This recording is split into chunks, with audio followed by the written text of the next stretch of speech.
Oh. Naka-setup na siya. Naka-setup na siya, tapos pipindutin mo siya. Ulit, pwede rin dito tayo sa kabila. Kung halimbawa nagre-request yung sa mong katabi, halimbawa parang ngayon lang siya nakapaglaro, pipindot siya rito, di ba?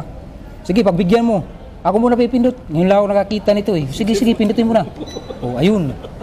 Oh, ayan na, haakit na siya, di ba? Galing! Ang galing mong kupal ka! Gulay Saki, agri ka? Ito yung kanyang pinaka-posti, mga ka-Vargas, at ito yung kanyang pinaka-bis. Asimbulin muna natin siya bago natin siya itayo. Mga ka-Vargas, pangalawang batch na tong dumating. Ang unang batch nito ay isa lang ang dumating pero hindi nagtagal. Hindi nga umabot ng 2 buwan na bili. Ito pangalawang batch at talagang mahirap talaga simbulin to kasi walang manual. Nagbabase lang tayo sa picture pero na-assemble din naman natin ng maayos. At dyan ay nalubat yung ating camera. Papas.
Ay, flat screw to. Saan kaya yung... Actually, kung ito green, kay sir, na-assemble niyo na to? Oo, assemble lang. Kuha na nga talaga yan. Pag-deliver na yan, nasa warehouse na po. Pagkadating niyan, sir, chinik namin kung may damage, tapos binalik namin ulit sa kahon. Kasi, kuhaan po yan yung tawag dito. Client today. Kuhaan yan yung order, sir. Oo po. Oo, order po yan. 3 months po yan inantay, sir. Ano po, i-relay ko na lang po kayo sa sir, pero kung si... Ay mga kabagas, buti naman yung utak ko nandyan sa atin. Kaya papalagkakasagot din tayo ng tama. Sa mga nagtatanong ng mga customer kung nandyan ba talaga yung order nila at nagawa na ba natin ang maayos. Kung ano talaga yung pag-order nila at ready to deliver na ba? Dahil kung wala kang isasagot yan ay sigurado tayo ay makapagalitan. Ready to pan yan, ready to deliver. Salamat sa Diyos naman at wala tayong pinagkakalabot na sagot naman tayo ng tama. Ha? Ipasok na natin mga kabagas. Install natin yan. Tama natin. Magdulo. Alam na ba? Pinatin yung kanyang mga bulsa. May wiring ko na nga dyan yung mga USB para saksakan ng mga cellphone. Kasi habang nagsusubay kayo, siyempre, nagsasaksakan kayo ng mga cellphone. Kung halimbawa tatawag kayo sa inyong pamilya at wala kayong puhunan, dyan di na kayo lalayo. Isasaksak nyo na lang yung cellphone nyo dyan sa mismo madyoman para hindi ka na tatayo. Kupay ka ba, boss? Huwag ka nang tumayo. Mahalin, malas ka lang. Dyan ka na magsaksak ng iyong cellphone. Kung wala ka ng pampuhunan, tumawag ka sa pamilya mo para i-Gcash ka at ipakulong ka na kasi siguro ka. At may kasama na yan dyan, arinula, para hindi ka na tatayo sa pag-ihi. Ayan. Yan ang aming Madjola na automatic. Pwede umihi dyan, mag-charge, at dyan ka na rin kakain. Dyan ka na rin matulog kasi siguro ka. Umuwi ka ng swerte, maraming panalo, uwi ka ng luhaan kasi ikaw ay malas. Yan ang napapala sa mga sugarol. Sige lang, laro ng laro habang may pera. Ayos na! At ngayon, titesting natin kung talagang okay yung mechanism niya. Pagbubukas tayo ng bula niya.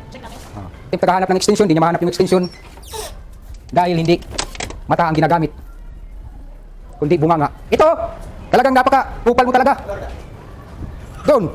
Ayop ka talaga dyan, puro ka talaga. Puro bunganga ang inapairal mo, di mata.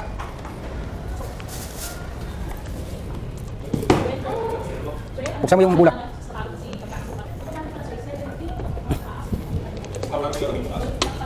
Bula, buksan mo. Yan na siya. Ayun, buksan natin yung bula niya. Oh. Yan na. Pababa muna natin para malinisan. Linisan muna natin para di pumasok yung alikabok dun sa loob. Pangalawang dating na po ito kasi may nag-inquire. Yung unang dating ito, unang batch, nabili na. Isang seat. Dalawang seat to, sir. Oh, yan yung isang seat niya. Puro, yan, ito yung pangalawang seat. Dahan, para di magasgas ang baraha.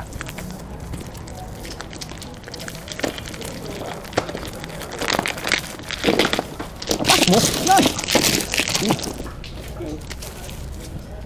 Ito pa, lagay mo na. Oh. Okay. Wala na siya kasama yung parang bula, no? Nung nagpan-relax. Dati may kasama yun. Yan, kasama niya, coins na lang. Ito, brush, tsaka yung pinaka-cortina niya, tsaka yung takip.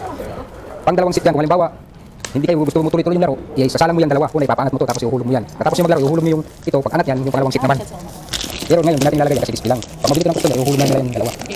Okay, ngayon, kakarambulan na natin, ha. Yan na, tayo natin. Pag alarm niyan, pagka-complete mo yung baraha niya, 44 na baraha. So, 44 na baraha yan lahat. Pagka dumating na dyan yung 44, dyan sa screen, automatic yan na tutulog.